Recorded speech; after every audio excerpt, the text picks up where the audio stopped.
मधुपर्कं गृहेनेधं गजभक्त नमोस्तुते। श्री महागणाधिपतये नमः। మధుపర్కం సమర్పయామి।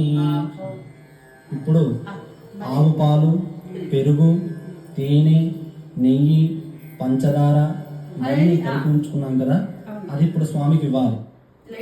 తర్వాత పంచామృత స్నానం, ఆ పంచామృతాలే స్వామికి ఇవ్వాలి।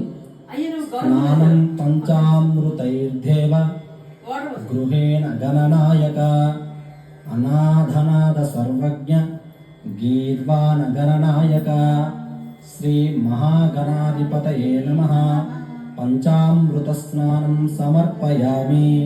తరువాత శుద్ధోదక స్నానం, గంగాది సర్వతీర్థేభ్య అమృతైరమలైర్జలైః స్నానం కురుష్వ భగవాన్।